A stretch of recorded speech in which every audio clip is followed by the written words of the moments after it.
रायगड जिल्ह्यातील अलिबाग ते वडखळ या 22 किलोमीटर अंतरावर असणाऱ्या महामार्गाची दुरावस्था झाली असून रस्त्यावर पडलेल्या खड्ड्यांमुळे हा रस्ता मानवी वापरास अयोग्य झाला आहे।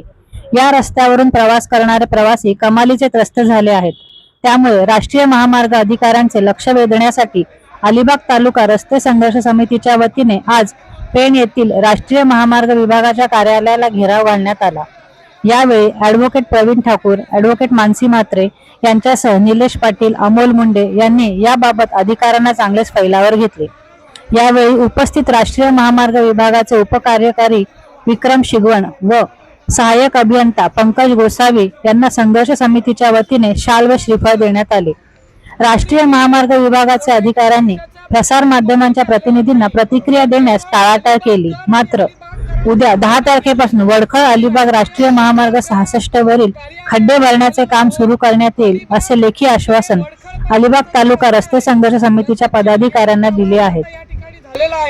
आणि शासनाला आणि या खात्याला या लोकांच्या जीवाशी काही पडलेलं नाही, त्याचा जाब विचारणा करता आम्ही आलेलो आहोत। या ठिकाणी आम्हाला आश्वासित करण्यात आलेलं आहे की उद्यापासून हे खड्डे भरण्याचं काम आम्ही सुरू करणार आहोत असं आम्हाला लेखी आश्वासित करण्यात आलेलं आहे।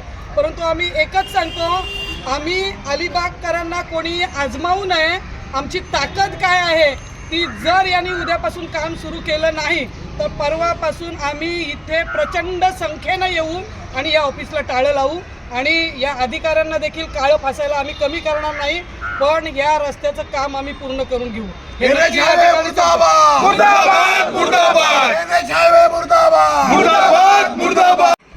आज गेले अनेक दिवस सर्व अलिबागकरांना अलिबाग वडखळ रस्त्यावरून झालेल्या त्रासामुळे मनामध्ये कुठेतरी उद्रेक होता, तो उद्रेक आज बाहेर पडलाय। महत्त्वाची गोष्ट म्हणजे ही फक्त सुरुवात, ही झाकी आहे।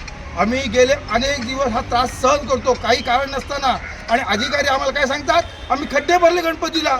अरे गणपतीवरची विश्वास तुम्ही खोटं बोलता, काही नाही। ह्या अलिबाग वडखळचं काम चांगलं करते अशी आमची अजिबात अपेक्षा नाही आहे। हे सगळं खोटं बोलतात। आम्हाला आत्ता असं समजलंय की हे जे काम दिलं पूर्ण रस्त्याचं ते पण 40 ते 42% बिलो दिलं, वर 8% GST। जर तो कॉन्ट्रॅक्टर 60% तर इथे देणार असेल, वर इकडे तिकडे देऊन तो काम काय करणार? आम्हाला या रस्त्याची काही धड अपेक्षा नाही आहे। अलिबागकर आम्ही कायम, पण एक आहे, आमच्या सहनशीलतेचा अर्थ बघू नका। तुम्हाला एवढा भागात जाईल की तुम्ही अपेक्षा पण करू शकत नाही।